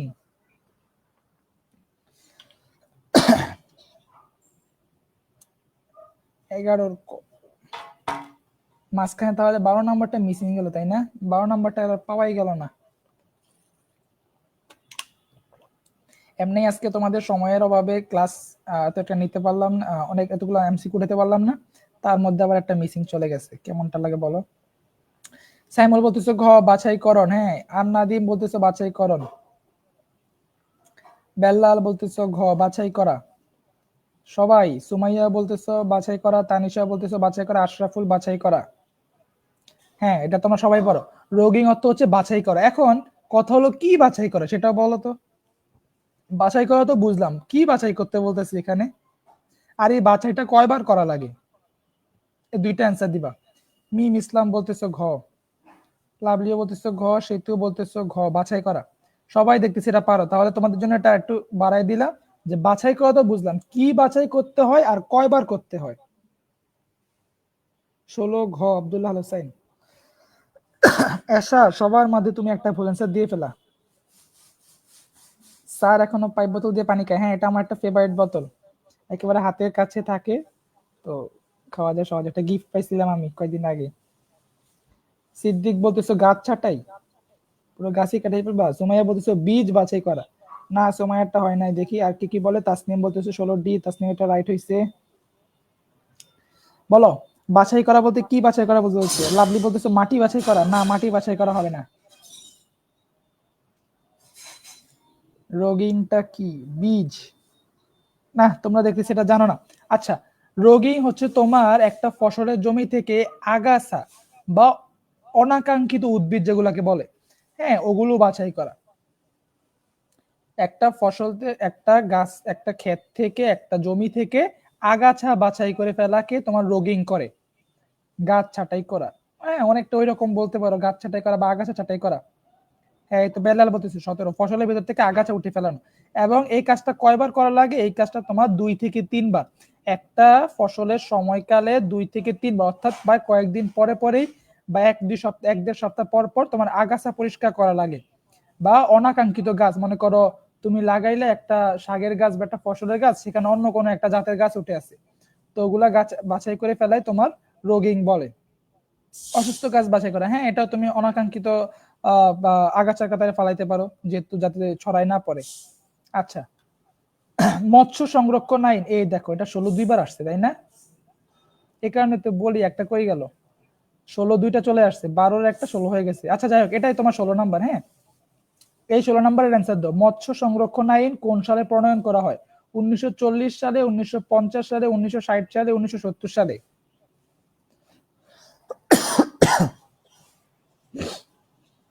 মৎস্য সংরক্ষণ আইন, এটা 16 নাম্বার। হ্যাঁ, আমি বলে দিই, এটা কিন্তু তোমার 16 নাম্বার কোয়েশ্চেন। আগেরটা তোমার 12তে, ওই কারণে মিস্টেক হয়ে গেছে, ওটা আমি ঠিক করে দেব পরে। এটা তোমরা 16 নাম্বার, 16 অ্যান্সার দাও। নাদিম বলতেছে 16-র খ, 1950। সাইমুল বলতেছে 1950। আচ্ছা, রাসেল বলতেছে 1970। আশরাফ বলতেছে খ, 1950। আচ্ছা দেখি 50-এর পক্ষে কারা কারা আছে আর। হ্যাঁ, নাজিম আছে 50-এর পক্ষে, লাভলি আছে, শিমুল রানা আছে, অনেকেই 50-এর পক্ষে আছে। তো তোমরা যেহেতু অনেকেই 50-এর পক্ষে আছো, অর্থাৎ 1950 হ্যাঁ ভোটে জয়যুক্ত হয়েছে। অর্থাৎ 1950 সালে তোমার মৎস্য সংরক্ষণ আইন প্রণয়ন করা হয়। এখন এখানে তোমার আরেকটা কোয়েশ্চেন আসবে, যদি কোনো ব্যক্তি প্রথমবারের জন্য এই মৎস্য সংরক্ষণ আইনটা ভঙ্গ করে, তাহলে তার কত টাকা জরিমানা হবে? ঠিক আছে, এই মৎস্য সংরক্ষণ আইন যেটা 1950 সালে প্রণয়ন করা হয়েছে, এটা যদি কেউ প্রথমবারের মতো ভঙ্গ করে, তাহলে তার কত টাকা জরিমানা ধার্য করা যাইতে পারে? সোমায়া বলতেছো খ। হ্যাঁ, তোমরা অনেকে। তাসনিম বলতেছে ডি। না, তাসনিমেরটা হয় নাই। আচ্ছা, তানিশা বলতেছো খ, 6,000 টাকা। না, 6,000 টাকা না, এই তো রাইট অ্যান্সার, লাভলি দিয়ে দিচ্ছে 1,000 টাকা। হ্যাঁ, কেউ যদি প্রথমবারের মতো নাজিমও 1,000 টাকা বলছে, কেউ যদি প্রথমবারের মতো মৎস্য সংরক্ষণ আইন ভঙ্গ করে, তাহলে তার 1,000 টাকা জরিমানা। জরিমানা, হ্যাঁ, জরিমানা দেওয়া লাগবে। এখন এই মৎস্য আইন কোনটা? ওই যেমন ওই যে আমরা পড়ে আসছিলাম যে ইলিশ নিষিদ্ধ কোন কোন সময়, ওটা কিন্তু তোমার আইনের কাতারেই পড়ে। হ্যাঁ, আইনের মধ্যেই পড়ে। সেতু বলতে 16 খ। ঈশা, আচ্ছা এশা। কোন ফসল পাতার আকার হ্রাস করে খরা পরিহার করতে পারে? অর্থাৎ যখন খরা হয় বা গ্রীষ্মকাল আসে, তখন কোন গাছ নিজের পাতার আকার কমায় ফেলে? কেন কমায় ফেলে? যাতে সে কম কম কি বলে কম পানিতেও সে বেঁচে থাকতে পারে। কম পানি, বা যেহেতু ওই সময় পানির একটা সংকট দেখা দেয়, এই কম পানি বা কম ফসল, কম সার বীজ নিয়ে সে বেঁচে থাকতে পারে। তুলা গাছ, ভুট্টা গাছ, সয়াবিন গাছ, নাকি চীনা বাদাম? 17-র ঘ। আচ্ছা, চীনা বাদাম। নাদিম চীনা বাদাম। আমি কিন্তু কখনো তোমার চীনা বাদাম গাছ দেখি না। হ্যাঁ, তোমরা যদি কেউ দেখে থাকো বা তোমাদের বাড়িতে গ্রামে কেউ উৎপন্ন করে, তাহলে কিন্তু আমাকে এটা সত্যতা যাচাই করে দিও। হ্যাঁ, আসলে কি পাতার আকার ছোট হয়ে যায় কিনা। নাহলে এটা কিন্তু খুবই একটা অদ্ভুত বা অদ্ভুত বিষয় বলতে পারো। হ্যাঁ, যে গরমের সময় আসলে কিভাবে সে নিজের পাতা ছোট করে ফেলতেছে। সেতু বলতেছো ঘ। শিমুল রানা বলতেছে খ, ভুট্টা। আচ্ছা হ্যাঁ, এটা যেহেতু আমি একরকম বলে ফেলছি, এটার অ্যান্সার হচ্ছে চীনা বাদাম। চীনা বাদাম খরার মৌসুমে বা গরমের মৌসুমে নিজের পাতার আকার হ্রাস করে ফেলে বা ছোট করে ফেলে, যাতে সে বেশিক্ষণ বা বেশি দিন সার্ভাইভ করতে পারে। আবু বকর বলতেছো ভুট্টা। না, আবু বকর হয় নাই। মিম বলতেছো ঘ, মিমেরটা হইছে। আফসানারটা হইছে। আমি দেখছি, মিম বলছো, মিম দেখছো। এটা সততা যাচাই করো। হ্যাঁ, আমাদেরকে জানো যে আসলে কি তোমার গ্রীষ্মের মৌসুম আসলে বা খরার মৌসুম আসলে চীনা পাতা ছোট হয়ে যায় কিনা। সোমাইয়াও চীনা বাদাম। এটা তোমরা অনেকেই পারছো। আচ্ছা, উত্তম লবণাক্ততা সহিষ্ণু ফসল কোনটি? আমরা, নারকেল, ডালিম, নাকি লেবু? লবণাক্ততা সহিষ্ণু ফসল, তোমরা জানো দক্ষিণাঞ্চলে যে জেলাগুলো আছে, ওইখানে কিন্তু তোমার সমুদ্রের পানি দ্বারা প্রায় সময় তোমার যে ফসলের জমি আছে, ওটা কিন্তু লবণাক্ত হয়ে যায়। এবং এই লবণাক্ত অঞ্চলে কোন গাছটা বেশি সার্ভাইভ করতে পারে, অর্থাৎ লবণের মলা মাটির মধ্যেও বেঁচে থাকতে পারে? মিমদের বাড়ির পাশে লাগায়। তোমরা কি তাহলে বাড়ির পাশে ক্ষেত থেকে উঠায় এনে তোমরা চীনা বাদাম ভেজে খেয়ে ফেলবে না? আমাকে এটাও জানাও। আচ্ছা, আব্দুল্লাহ হাসান বলতেছ ঘ। আচ্ছা, 17-র ঘ। নাদিম খ, নারিকেল। রাসেল বলতেছ নারিকেল। লাভলি বলতেছ ক। হবে না। আফসানা খ। নাজিম খ, নারকেল গাছ। ফরহাদ, ফরহাদ আজকে অনেকগুলো ভুল অ্যান্সার দিতেছে কিন্তু। ফরহাদের হয়তো কৃষি শিক্ষা একেবারেই মনোযোগ নাই। কাশি তানিশা বলতেছে খ। শিমুল রানা খ। হ্যাঁ, এটা হচ্ছে কি নারকেল গাছ। নারকেল গাছ হচ্ছে একটা উত্তম লবণাক্ততা সহিষ্ণু ফসল, অর্থাৎ লবণাক্ত অঞ্চলে তোমার নারকেল গাছ বা নারকেলের ফলনটা ভালো হবে। আচ্ছা, ফরহাদ এবার রাইট করছে। আব্দুল্লাহ আছেন 18 নারকেল গাছ, হ্যাঁ হইছে। আচ্ছা, রবি মৌসুমের সেচ নির্ভর ফসল কোনটি? মূলা, বেগুন, আখ নাকি চীনাবাদাম? অর্থাৎ রবি মৌসুমে সেচ নির্ভর, সেচের উপর নির্ভর করে থাকে কোন ফসলটা?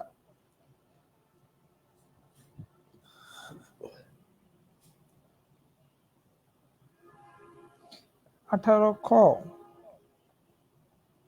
আচ্ছা নিলাম 18 19টা বলো। আচ্ছা, আর তোমরা এটাও জানাবে, একটু আগে যে পড়ে আসলা রবি মৌসুম, রবি মৌসুমটা দেখি কারো মনে আছে কিনা, রবি মৌসুম কোনটা?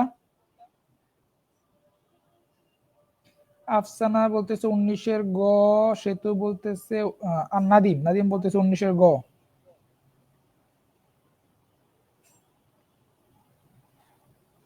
রবি মৌসুম কোনটা ওটা আমাকে জানাও।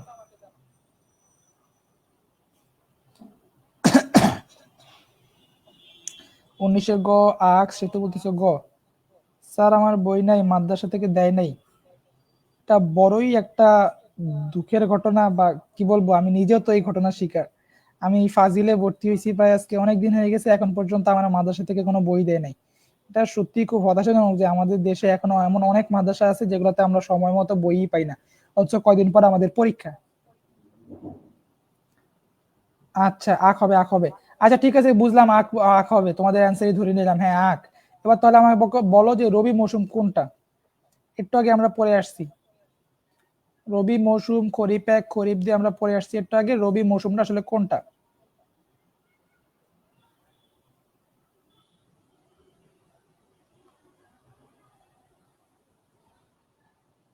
দেখা যাইতেছে তোমাদের কারোই মনে নেই। যাই হোক, যারা ভুলে গেছো তাদের জ্ঞাতার্থে আবার বলে, এটা হচ্ছে তোমার কার্তিক থেকে ফাল্গুন। ঠিক আছে, কার্তিক থেকে ফাল্গুন হচ্ছে তোমাদের রবি মৌসুম। আচ্ছা, আমরা তাহলে 20 নম্বর কোয়েশ্চেনটা দেখি। নিচের কোনটি ধানের জাত? কিরণ, দিশারি, গৌরব নাকি ক ও খ উভয়? এটা হয়তো পারবা অনেকে, দেখি কিভাবে বলো তোমরা অ্যান্সারটা মাথা খাটায়। 20-এর কি অ্যান্সার দাও?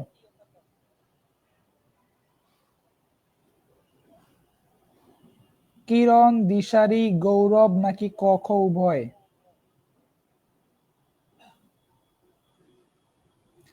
শিমুল রানা 15 থেকে 24 অক্টোবর, এটা তুমি কিসে অ্যান্সার দিয়ে যাও? তুমি কি এখন অনেক পিছিয়ে আছো? এটা তো ইলিশ মাছ নিষিদ্ধের সময়। ফরহাদ বলতে তো ভাদ্র থেকে না, কার্তিক থেকে। আবু বকর ক খ উভয়। আচ্ছা, 20-এর ঘ, নাদিম বলতেছো। তানিশাও ঘ, লাভলিও ঘ, ক খ উভয়। এটা না আসলে কি করতাম আমরা অনেক সময়, যারা পারি না তাও যখন দেখতাম যে এরকম একটা এমসিকিউ তোমার দেয়া থাকে না, যখন ক খ উভয়, তখন চিন্তা করতাম যেহেতু এটা দিছে তার মানে নিশ্চয়ই এটাই অ্যান্সার হতে পারে। এটা একটা তোমার সাইকোলজিক্যাল ফ্যাক্টর বলতে পারো, যে না পারলেও মনে হইতো কেন জানি না, যেহেতু এটা দিছে ক খ উভয় বা এক ও তিন উভয়, তাহলে এটাই হয়তো হবে। এবং হ্যাঁ, তোমাদের গেসটা রাইট হয়েছে, এটা হচ্ছে ক ও খ উভয়। কিরণ ও দিশারি দোনোটাই ধানের জাত। এখন এটা যেহেতু পারছো, তাহলে এটা বলো, গৌরবটা কোন ফসলের জাত? গৌরব কোন ফসলের জাত, এটাও আমাকে জানাই দাও। হ্যাঁ, এটা তোমাদের সবাই অ্যান্সার রাইট হইতেছে। নোমান গাজী বলতেছে 20-এর ঘ। গৌরবটা কোন ফসলের জাত, এটাও জানাই দাও।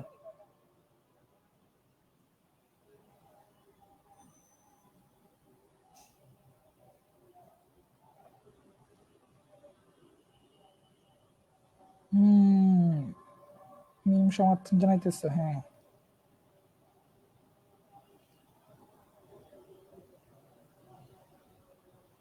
কমেন্ট স্লো হয়ে গেল কেন? আমার কি নেট প্রবলেম করতেছে?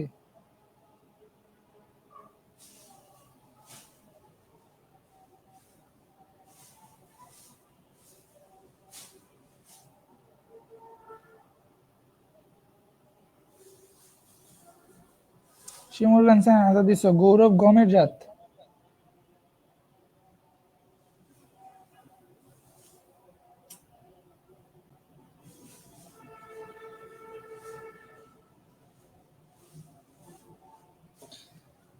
সুমাইয়া বলতেছো কৃষি বিষয়ের ধারণা কম। এটা হওয়াটাই স্বাভাবিক, যেহেতু তোমাদের এটা একেবারে নতুন একটা সাবজেক্ট, যেটা তোমরা ছোটকাল থেকে পড়ে আসো নাই। বাংলা, ইংরেজি, কোরআন, হাদিস এগুলো তো প্রায় প্রতি ক্লাসে আমরা পড়ে আসতেছি, বাট একটা নতুন সাবজেক্ট, তাও আবার বেশি দিনের জন্য না। তুমি আলিমে উঠে যাবা, তখন আবার এইভাবে সাবজেক্ট পাবা না। না, এটা ধানের, এটা হচ্ছে গমের। তো ফরাদ অ্যান্সার দিচ্ছে, এটা গমের জাত। গৌরব হচ্ছে তোমার গমের জাত। কিরণ দিশারি ধানের জাত, গৌরব হচ্ছে একটা গমের জাত। এটা তোমার একটা এমসিকিউ, হ্যাঁ বলে দিলাম, তোমার মনে রেখো, গৌরব গমের জাত। 21 নাম্বার, কোন প্রকার আক্রমণে কুশিতে শীষ হয় না? আচ্ছা, তার এটা প্রশ্নটা হওয়ার কথা ছিল কোন পোকার আক্রমণ, এটা প্রকার এসে পড়ছে। যাই হোক, এটা আমি পরে ঠিক করে দেবো। হ্যাঁ, এটা পোকা হবে। কোন পোকার আক্রমণে কুশিতে শীষ হয় না? পামরি পোকা, গলমাছি, বাদামি ঘাসফড়িং, নাকি শীষ কাটা লেদা পোকা? লেদা পোকা, কি নাম দেখছো, বাচ্চা পোকা, লেদা পোকা।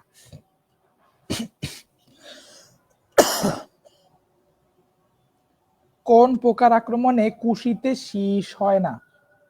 অর্থাৎ তোমার যে গাছের আগা, ওই আগাটাই কেটে ফেলে, আবার শীষটা নষ্ট করে ফেলে। দেখো, এটা নামের মধ্যে অ্যান্সার দেওয়া আছে, তো অ্যান্সার দিয়ে ফেলছো লাভলি। 21-এর ঘ, শীষ কাটা লেদা পোকা। রাসেল বলতেছো ঘল, সময় বলতেছো পামরি পোকা। না, পামরি পোকা কেন হবে? দেখো, তোমার নামই বলছে শীষ হয় না, অর্থাৎ শীষের মধ্যে আক্রমণ করতেছে। আর এই লেদা পোকার ওর তো নামের মধ্যেই শীষ কাটা লাগাই দিস। দেখো, ওর নামই শীষ কাটা, ওর নামই বলতেছে ভাই আমি দোষী, আমি চোর। তাহলে কি হবে? শীষ কাটা লেদা পোকাই হচ্ছে তোমার যারা কুশিতে আক্রমণ করে এবং কুশি নষ্ট করে ফেলে। শিমুল রানা বলছো ঘাসফড়িং। না, তোমরা অনেকে দেখে দেখে বলে অ্যান্সার দিতেছো। তোমরা একটু প্রশ্নটা পড়ে এমসিকিউর সাথে মিলায়, হ্যাঁ, একটু চিন্তা ভাবনা করো। যদি একেবারে না পারো, তেমন ওই যে ওই সময় একটা ছিল না, হামপুলিং, পুল অর্থ তোমার টেনে তোলা। তো ওইটা যদি তুমি একটা গেস করতে পারতো, তাহলে কিন্তু একটা গেস করে বের করতে পারতো। আচ্ছা, যেহেতু টেনে বার করা কোশ্চেনের মধ্যে দেওয়া আছে, আর একমাত্র আলুটাই তো টেনে টেনে বের করে। এইরকম যদি তোমার একেবারেই আনকমন কোশ্চেন পড়ে, তাহলে একটু মাথা খাটে অ্যান্সার দেওয়ার চেষ্টা করবা। আচ্ছা, বাংলাদেশের চরম বিপন্ন প্রজাতির মাছ কোনটি? মহাশোল, ট্যাংরা মাছ, পাবদা মাছ, পোয়া মাছ। কোন মাছটা চরম ভাবে বিপন্ন, একটা বিপন্ন মাছ, একেবারেই বিলুপ্ত হয়ে গেছে এরকম, বা হয়ে যেতেছে এরকম?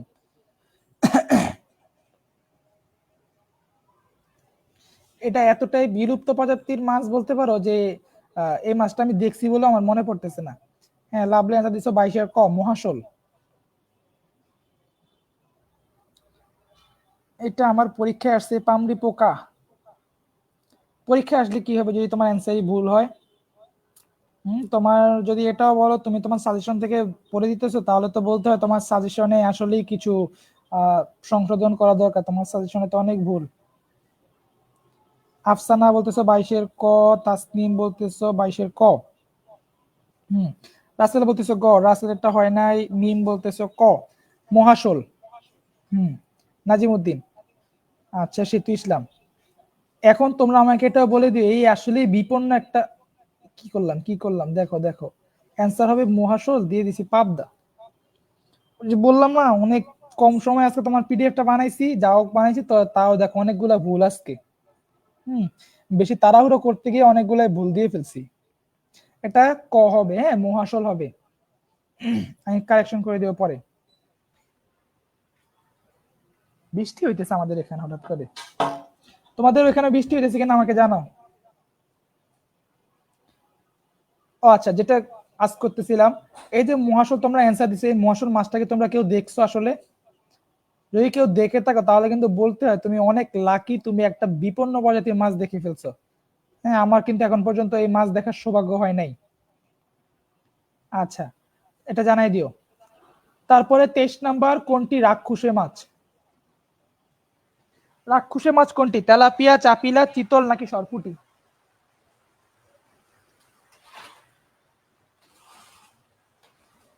বৃষ্টি হইতেছে, সুন্দর বাতাস আসতেছে আমাদের এখানে। লাভলি বলতেছে আমাদের এখানে বৃষ্টি হইতেছে। আচ্ছা, আমার না জানা দরকার মাঝে মধ্যে যে তোমরা আসলে কোথা থেকে আমাদের ক্লাসটা দেখতেছো। আচ্ছা, ওটা আমরা ক্লাসে শেষে দেখবো, হ্যাঁ। তেলাপিয়া, চাপিলা, চিতল, সরপুটি। সোমাইয়া বলতেছো চিতল, না তানিশা বলতেছো চাপিলা? হবে বৃষ্টি। আচ্ছা, ইনশাল্লাহ হোক, রহমতে বৃষ্টি হোক। আবু বকর বলতেছে এখনো গরম লাগতেছে, মিম বলতেছে চিতল, নাজিম গ চিতল। হ্যাঁ, তোমরা অনেকেই রাইট অ্যান্সার দিচ্ছ, এটা হবে চিতল মাছ। চিতল মাছ, শিং মাছ, হ্যাঁ, বোয়াল মাছ, এগুলো হচ্ছে রাক্ষুসে মাছ। এখন রাক্ষুসে মাছ বলতে আমরা কি বুঝি? রাক্ষুসে মাছ হচ্ছে যেটা তোমার উক্ত পুকুরে থাকা ছোটখাটো মাছ, অর্থাৎ এই মাছগুলো যদি কোনো পুকুরে থাকে তাহলে ওই পুকুরে ছোট মাছগুলো তারা খেয়ে ফেলে। সেতু যে আমাদের পিরোজপুরে লাস্ট কবে বৃষ্টি মনে নেই, তোমরা একেবারে সমুদ্রের কাছে, তো এই কারণে হয়তো তোমাদের বৃষ্টি বিলুপ্ত হয়ে গেছে। আচ্ছা, চাপিলে হবে না। এখানে তোমার আরেকটা এমসিকিউ বলে রাখা ভালো, এই যে সরপুটি দেখতেছো না, এই সরপুটিও কিন্তু তোমার একটা বিপন্ন প্রজাতির মাছ। আমরা এটাকে যেটা বললাম মহাশল, মহাশল আর সরপুটি এই দুইটাই হচ্ছে বিপন্ন প্রজাতির মাছ। সোমাইয়া বলতেছে আমি বরিশাল থেকে। আচ্ছা, এটা না আমরা ক্লাসের শেষের দিকে জানবো। হ্যাঁ, আমি জানবো তোমরা কে কোথা থেকে কোন জেলা থেকে আমাদের ক্লাসটা দেখতেছো, ওটা আমি ক্লাসের শেষে জানবো। আপাতত আমরা এমসিকিউটা শেষ করি। যেটা বলতেছিলাম, রাক্ষসী মাছ কোনগুলো? রাক্ষসী মাছ হচ্ছে যেটা তোমার উক্ত পুকুরে থাকা ছোট ছোট মাছগুলোকে খেয়ে বেঁচে থাকে। হ্যাঁ, ক্লাসের স্টুডেন্ট হঠাৎ করে কমে গেছে। শুরুর দিকে প্রায় 28 জন 29 জন ছিল, তারা পরে একটু করে ফাঁকিবাজি করে দিছে। তোমরা যারা শেষ পর্যন্ত লেগে আসো, আমি আশা করি তোমরা পরীক্ষায় একটা ভালো ক্লাস, ভালো রেজাল্ট করতে পারবা। মিম বলতেছো পিরোজপুর থেকে? হ্যাঁ, সেতু আর মিম, সেতু তুমি এই পিরোজপুর থেকে তাই না? হ্যাঁ, সেতু আর মিম দুজনই পিরোজপুর থেকে। দিনে ডাকতেছে, হ্যাঁ দিনে ডাকতেছে। আচ্ছা, রাক্ষসী মাছ বেরলাম, আর নিষিদ্ধ মাছ বাংলাদেশের 3টা, এটা জানো তোমরা কেউ? বাংলাদেশের 3টা নিষিদ্ধ মাছ আছে, যেগুলোর মধ্যে কি কি? শিং মাছ, পিরানহা মাছ, আর হচ্ছে তোমার সাকার ফিশ, এই 3টা হচ্ছে নিষিদ্ধ মাছ। লাগবে না হয়তো তোমাদের, বাট এমনি বলে দিলাম আর কি, একটা এক্সট্রা ফ্যাক্ট। আর কতক্ষণ লাইভ চলবে? আর যে কয়টা আমাদের এমসিকিউ আছে, আর 6টা মতো এমসিকিউ আছে, তারপরে আমাদের লাইভটা শেষ হয়ে যাবে। আচ্ছা, তাড়াতাড়ি করি আমরা তাহলে। বাংলাদেশের চাষকৃত প্রধান তেলবীজ কোনটি? সরিষা, সয়াবিন, তিল নাকি সূর্যমুখী? বাংলাদেশের সবচেয়ে বেশি কোন তেল বীজটা উৎপন্ন হয়? এটাও কিন্তু তোমরা ইজিলি পারবা আশা করি, একটু মাথা কাটা অ্যান্সার দাও। সরিষা, সয়াবিন, তিল নাকি সূর্যমুখী, কোন বীজটা তেল বীজ সবচেয়ে বেশি উৎপন্ন হয়? হ্যাঁ, লাভলি বলতেছো 24-এর ক, সরিষা। আবু বকর সিদ্দিকী, হ্যাঁ সরিষা। আমরা যেটা জানি, আমরা গ্রামে গঞ্জে গেলে প্রায় সময় দেখতে পাই দূর দূরান্ত পর্যন্ত হলুদ সরিষা ক্ষেত। আয় হ্যাঁ, সুমাইয়া বলতেছে ঘর, সূর্যমুখী। সূর্যমুখী তো তেল একেবারে সবচেয়ে কম বলতে পারো, ইলিশের সবচেয়ে কম, যদিও এখন আস্তে আস্তে প্রসিদ্ধ হইতেছে, বাট তেল বীজের মধ্যে সরিষাটাই সবচেয়ে পপুলার। হ্যাঁ, তো তাসনিম, তানিশা সব অনেকে কয়েন্স দিতেছে। হ্যাঁ, সরিষা। সরিষা ক্ষেত আমরা অনেক জায়গায় দেখি, সরিষার বীজটাই আমাদের দেশে সবচেয়ে বেশি চাষ হয়, কিন্তু তারপরেও তোমার তেল, এই যে যতগুলো তেল আছে সেগুলোর মধ্যে তোমার সরিষার তেলের দামটা সবচেয়ে বেশি, যেটা উৎপাদন হচ্ছে সবচেয়ে বেশি, ওটার দামও সবচেয়ে বেশি। আমি তো মনে করি এটা এখন সোয়াবিন অ্যান্সার হওয়ার কথা, বাট কি করার, সরিষাই হবে। আচ্ছা, সূর্যমুখী এখন আস্তে আস্তে তোমার প্রসিদ্ধ হইতেছে, আর তিলের তেল এত একটাও প্রসিদ্ধ না, যদি উপকারী অনেক। আচ্ছা, কোন বীজ পচন পদ্ধতিতে সংরক্ষণ করা হয়? গর্জন, জারুল, তুলা নাকি পেয়ারা? পচন পদ্ধতিতে সংরক্ষণ মানে কি? তোমার ওই যে ফসলটা, ওই যে কি বলো, যেখান থেকে বীজ হওয়ার কথা সেটা আগে পচাইতে হয়, পচানোর পরে তারপর ওটা সংগ্রহ করা হয়। এখন এখান থেকে কোন ফসলের বীজ বা কোন গাছের বীজটা আমরা পচন পদ্ধতিতে অর্থাৎ পচিয়ে সংরক্ষণ করি? 25-এর ঘ, পেয়ারা।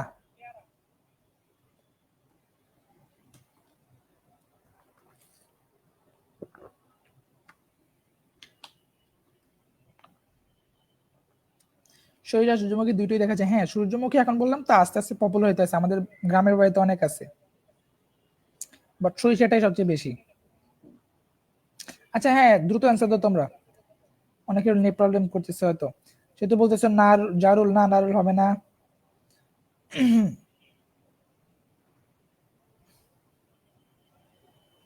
আচ্ছা, রাসেল বলতেছে ঘ, পেয়ারা। জারুল কি? জারুল তোমার একটা ফসলের গাছ হতে পারো। হুম,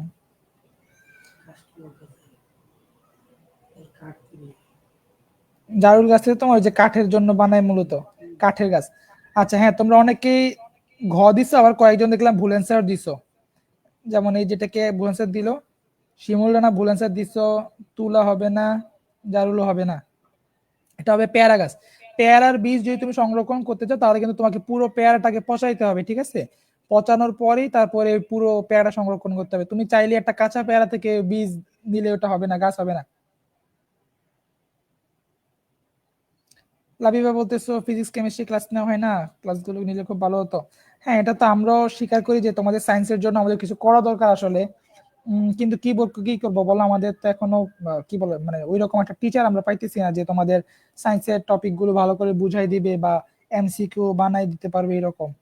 এই কারণে নেওয়াটা পসিবল হইতেছে না। ইনশাআল্লাহ আমরা চেষ্টা করব, আর যদি না পারি হয়তো তাহলে হয়তো তোমাদের সামনের ব্যাচ থেকে সায়েন্সের টিচার যদি কালেক্ট করতে পারি আমরা।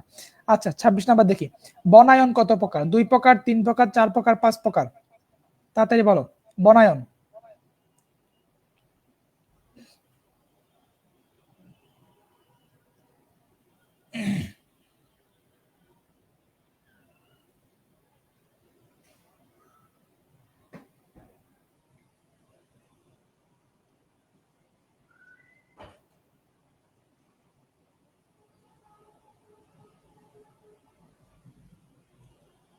তিপ্পান্ন মিনিট হয়ে গেছে, কমেন্ট আসতেছে না কেন আবার? আমার এখানে মনে হয় বৃষ্টি হওয়াতে নেট প্রবলেম দেখা দিচ্ছে কিনা কে জানে। খ 3 প্রকার, রাসেল হোসেন বলতেছো? না, রাসেল অ্যান্সারটা নিতে পারলাম না। আচ্ছা, তো তোমরা অ্যান্সার দিতে থাকো। বনায়ন হচ্ছে তোমার 4 প্রকার, ঠিক আছে? 4 প্রকার, 2 প্রকার হবে না, 3 প্রকার না, 2 প্রকার না, এটা হবে তোমার 4 প্রকার, বনায়ন 4 প্রকার। তারপরে একজন মানুষ বছরে গড়ে কত লিটার দুধ পান করে? একজন মানুষ বছরে গড়ে কত লিটার দুধ পান করে? 10 লিটার, 15 লিটার, 20 লিটার নাকি 25 লিটার? 26 ক। দেখছো আমার এখানে কমেন্ট অনেক দেরিতে আসতেছে, একসাথে এখন এতগুলো আমি কিভাবে উঠাবো? তোমরা কেউ কেউ ক দিছিল আর কেউ কেউ গ দিছিলা। যাই হোক, এখন তো আর কিছু করার নাই। আচ্ছা, তোমরা এখন এই 27-এর অ্যান্সার দাও। লোটাস সিএনসি, আবার কেমন নাম? লোটাস, পদ্ম ফুল। ক অ্যান্সার দিছিল তোমরা অনেক আগেটা না, ওটা ভুল হবে। 27-এর গ, তানিশা বলতেছো 25 লিটার। আমাদের বাসায় তো তোমার একরকম প্রত্যেক দিন দুধ খাওয়া লাগে, রাতের বেলা আমরা দুধ খাই প্রায় তোমার প্রতি মাসেই অনেক লাগে লিটারে। আচ্ছা, তোমরা অনেকে রাইট অ্যান্সার দিতেছো ঘ, হ্যাঁ 25 লিটার। একজন মানুষ বছরে 25 লিটার দুধ পান করে গড়ে। 28 নাম্বার, আর অল্প কয়েকটা এমসিকিউ আছে আমাদের, আমরা শেষ করে ফেলি। চাষযোগ্য দেশি মাছের প্রজাতি কোনটি? দেশি মাছ কোনটা? কালবাউস, তেলাপিয়া, গ্রাস কার্প, কার্পিও? নামের মধ্যে কিন্তু একটা দেশি দেশি ভাইব আছে, হ্যাঁ। 27 ক মিম বলছিল না, 27 হবে না, ক হবে না, নাদিম বলছো গ, নাদিমেরটা হবে না। 27 ডি, হ্যাঁ 25 লিটার। সেতু বলতেছো 25 লিটার। এটা বলো 28-এর কি হবে? 28 গ, গ্রাস কার্প। দেখো কার্প একটা বিদেশি ভাইব আছে কিন্তু, কার্প, তেলাপিয়া, কার্পিও, দেখো একটা বিদেশি অ্যাসেন্ট আছে কিন্তু। হ্যাঁ, তো রাসেল বলতেছে ক, কালবাউস। তানিশা বলতেছে খ, তেলাপিয়া।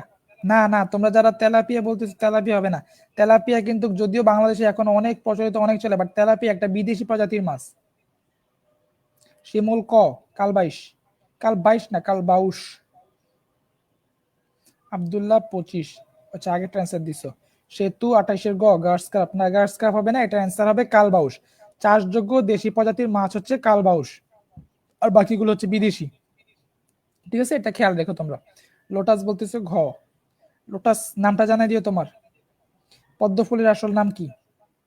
আচ্ছা, 29 নাম্বার, কোন সবজিতে পর্যাপ্ত পরিমাণ ভিটামিন এ, ক্যালসিয়াম ও ম্যাগনেসিয়াম রয়েছে?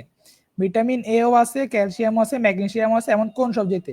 লাউ, পুঁইশাক, পালং শাক নাকি মিষ্টি কুমড়া? লাউ। স্যার সায়েন্স সাবজেক্ট নিয়ে খুব চিন্তায় আছি, দেখেন কোন টিচার দেওয়া যায় কিনা। হ্যাঁ, এটা তো আমি বুঝতে পারতেছি, সায়েন্সের সাবজেক্ট গুলো আসলে না, এখন তোমাদের সময়ও তো মনে হয় কমে গেছে অনেক। তোমাদের যদি আমরা ম্যানেজ করতে পারি টিচার, তাহলে হয়তো ক্লাসগুলো তোমাদের একেবারে পরীক্ষার মাঝামাঝি নেওয়া লাগবে। তো আশা করি করতে পারবা, যেহেতু তোমার সায়েন্স পরীক্ষাগুলো একেবারে শেষের দিকে হবে। দেখি ইনশাল্লাহ দ্রুতই চেষ্টা করবো আমরা। লোটাস বলতেছে পদ্মের নাম মাইমুনা। আচ্ছা, মাইমুনা অ্যান্সার দিও এটার। 29-এর খ বলতেছে পুঁইশাক। পুঁইশাক 28-এর ক, আচ্ছা 28 না। কালবাউচ আমি কোনোদিন শুনিও নাই, দেখিও নাই। এটার জন্য তাকে বাজারে যাওয়া লাগবে, সেহেতু বাজারে গিয়ে তোমার যারা মাছ বিক্রেতা তাদেরকে জিজ্ঞাসা করে আসতে হবে, ভাই কালবাউস কোনটা, কালবাউস কোনটা। না হলে আমাদের এখানে তো তোমার রুই মাছ, তেলাপিয়া মাছ, পাঙ্গাস, হ্যাঁ ভাই হাতে গোনা কয়েকটা মাছই আমরা প্রায় দেখি ইয়া করি।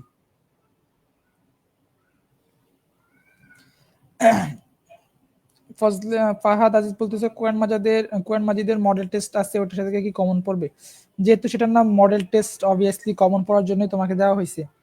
আচ্ছা 28-এ অনেকে তোমার খ দিতেছ পুঁই শাক, হ্যাঁ রাইট অ্যান্সার পুঁই শাক হবে, তবে তারপর নাদিম ভুল দিছো পালং শাক, না পালং শাক হবে না, এটা হবে রাইট অ্যান্সার পুঁই শাক। যদিও তোমার যত শাক আছে শাকের মধ্যে আমি পুঁই শাকটা একেবারেই কম পছন্দ করি। আমার মেনলি ভালো লাগে যে পালং শাক, এটা কিন্তু অনেক মজার একটা শাক। তারপর কলমি শাক, পাটের শাক, ওগুলো আমার খুব ভালো লাগে। তোমাদের কাদের কাদের পুঁই শাক ভালো লাগে ওটা জানাই দিও। আচ্ছা সুমাইয়া বলতেছে এটা টাকি মাছ বাট কালো। দেখতে হবে আসলে কি এরকম কিনা, তবে না আমার তো মনে হয় কালবাউসটা তোমার অনেকটা রুই টাইপের হওয়ার কথা। টাকি মাছ তো হচ্ছে তোমার একটা শোল মাছের মতো ছোটখাটো একটা মাছ। আচ্ছা হ্যাঁ, এটা অ্যান্সার তোমরা যা খ পুঁই শাক দিছো তোমাদের এটা রাইট হয়েছে। আচ্ছা 30 নাম্বার, কোন পোকাটি ধান গাছের মাঝডগা ও শীষের ক্ষতি করে? ধান গাছের মাঝডগা এবং শীষের ক্ষতি করে কোন পোকা? মাজরা পোকা, পামরি পোকা। পামরি পোকা দুইবার চলে আসছে, দেখছো আজকে কত ভুল করছি আমি স্লাইডে। আচ্ছা মাজরা পোকা, পামরি পোকা নাকি বাদামি ঘাস পরি, তিনটা থেকে অ্যান্সার দাও। সেতু বলতে সেতু বলতেছো সেতুর ফেভারিট পুঁই শাক। আচ্ছা সোনিয়া বলতেছো ক মাজরা পোকা। পামরি পোকা দুইবার হয়ে গেল, কেমন দেখা যায়। 29-এর খ পামরি পোকা। আচ্ছা আমার ভালো লাগে পুঁই শাক, বলতেছে মিম। 30-এর ক মাজরা পোকা। আচ্ছা তাহলে আমরা যেটা জানতেছি যে 30-এর ক অর্থাৎ ধান গাছে আক্রমণ করে ধান গাছের মাঝডগা এবং শীষের ক্ষতি করে কে? মাজরা পোকা। এবং এটা কেমন ক্ষতি করে, ক্ষতিটা কেমন হবে? লোটাস যেন নাম বললো তোমার, হ্যাঁ ভুলে গেছি এটা, মাইমুনা। হ্যাঁ মাইমুনা বলতেছো ক, না মাইমুনা বলতেছো খ পামরি পোকা। না মাইমুনাটা হবে না। এই মাজরা পোকাটা কি করতেছে, এই মাজরা পোকার ফলেই তোমার ওই যে ধানে চিটা হয়। অর্থাৎ তোমার বাইরে থেকে ধানের খোসাটাই থাকে, ভিতরে কোনো ধান থাকে না, ধান চিটা হয় এই তোমার এই মাজরা পোকার কারণে। আর এই বাদামি ঘাস ফড়িং কি করে? বাদামি ঘাস ফড়িং এর ফলে তোমার পাতাগুলো পুড়ে যায়। ধান পাতাগুলো পুড়ে যায় কোন পোকার আক্রমণে? ঘাস ফড়িং। বাদামি ঘাস ফড়িং এর ফলে তোমার পাতাগুলো পুড়ে যায়। আর মাজরা পোকা কি করে? মাজরা পোকা এই যে ধানের শীষে আক্রমণ করে এবং যে চিট ধরায়, ধানগুলোতে চিট ধরায় ফেলে।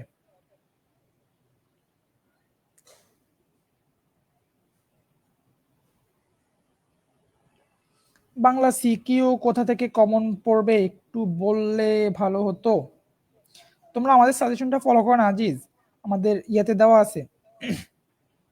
সেতু বলতেছো আমার বাসা কোথায়? আচ্ছা আমার বাসা হচ্ছে, বাড়ি হচ্ছে আমার চাঁদপুরে, কিন্তু আমি থাকি বা থাকা খাওয়া পড়াশোনা সবকিছু হচ্ছে আমার ঢাকায়। আমার বাড়ি হচ্ছে চাঁদপুরে।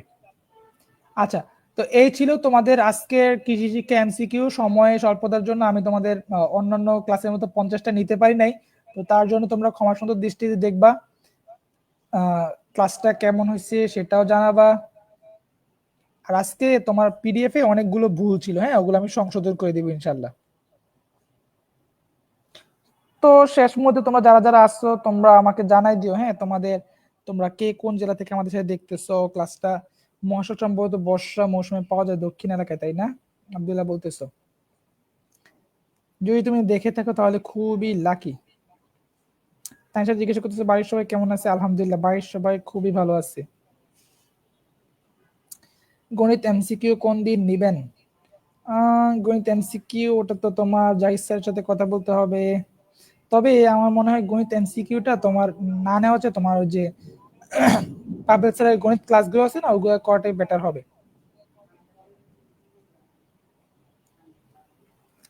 অবশ্যই তোমাদের জন্য দোয়া রইল, তোমরা যাতে A+ পাও। রাসেল লালমনিরহাট থেকে দেখতেছো। অনেক আমাদের ক্লাসে না লালমনিরহাটের অনেক স্টুডেন্ট আছে উত্তরবঙ্গের। পুকুর দিয়ে দিঘিতে চাষ করা হয় কালবাউস। লাভলি দেখতেছো ময়মনসিংহ থেকে, শিমুল রানা সিরাজগঞ্জ থেকে, বরিশাল বিভাগের পিরোজপুর জেলা থেকে সেতু। আয় হায়, উম্মে হানি মাঝখান দিয়ে অভিযোগ করে বলছে, স্যার আমাদের ক্লাস কবে নিবেন? কি উত্তর দিব আমি এখন উম্মে হানিকে? বাট হ্যাঁ, অতি শীঘ্রই উম্মে হানি তুমি আমাদের সাথে স্টে কানেক্টেড থাকো। দাখিলের এখন তো সামনে পরীক্ষা, এখানে আমাদের মেইন ফোকাসটা দাখিলের দিকেই, যেহেতু তাদের সামনে 10 তারিখ থেকে পরীক্ষা। বাট তোমরা হতাশ হবা না, আলিমের জন্য আমাদের সামনে একটা বড় প্ল্যান আসতেছে, ঠিক আছে? তোমরা যারা আলিম ফাতি ব্যাচে আসো এবং বা আলিমে আসো, তোমাদের জন্য আমাদের সামনে ক্লাস বা কোর্স আসতেছে, হ্যাঁ একেবারে র্যাপিড কোর্স আসতেছে সামনে, ওটার জন্য স্টে কানেক্টেড থাকো। লোটাস বলতেছে, মাইমুনা বলতেছে ঠাকুরগাঁও সুন্দরবন কয়রা থাকা শেষ সীমান্ত। আচ্ছা, ময়মনসিংহ থেকে নাদিম আসো, বাগেরহাট থেকে আব্দুল্লাহ, হাতিয়া থেকে আল্লাহ তান এসব কত দূর থেকে দেখতেছে আমাদের, নোয়াখালী হাতিয়া থেকে দেখতেছে। বরিশালের বাউপুর থেকে সোমাইয়া। যাই হোক, বরিশাল বিভাগ থেকে মিম। হ্যাঁ, তোমরা, আমি জেনে খুব খুশি হলাম যে পুরো বাংলাদেশ থেকে, দূর দূরান্ত থেকে আমাদের সাথে তোমরা যুক্ত হয়েছো। তোমাদের সবাইকে অনেক অনেক ধন্যবাদ যে তোমরা আমাদেরকে সাপোর্ট করছো বা আমাদের উপর ট্রাস্ট করতেছো। আশা করি আমরা তোমাদের জন্য ভালো একটা কিছু দিতে পারবো, সাপোর্ট করতে পারবো, যাতে তোমরা পরীক্ষা একটা ভালো রেজাল্ট করতে পারো। তো ইনশাল্লাহ তোমাদের সাথে আবার পরবর্তী ক্লাসে দেখা হবে। ও আচ্ছা, যাওয়ার আগে তোমাদেরকে 2টা নোটিশ দিয়ে যাই। তোমাদের অনেকের চাওয়া ছিল বা ডিমান্ড ছিল ইংলিশ ক্লাসের জন্য, হ্যাঁ, তো ইনশাল্লাহ তোমাদের ইংলিশ ক্লাস নেওয়া হবে পরীক্ষার আগে। তোমাদের English first paper second paper ক্লাসগুলো জাহিদ স্যার নেবেন, সময়টা জানিয়ে দেবো আজকালের মধ্যেই। আর কালকে তোমাদের কোনো ক্লাস নেই, হ্যাঁ। তোমরা জানো বর্তমানে গাজা ইস্যুতে 7ই এপ্রিল সারা পৃথিবীতে ব্যাপী একটা হরতালের ডাক দেওয়া হয়েছে বা ক্লাস পরীক্ষা বয়কটের ডাক দেওয়া হয়েছে, এবং আমরাও এলপিএস থেকে গাজাবাসীদের জন্য সমবেদনা জানাই।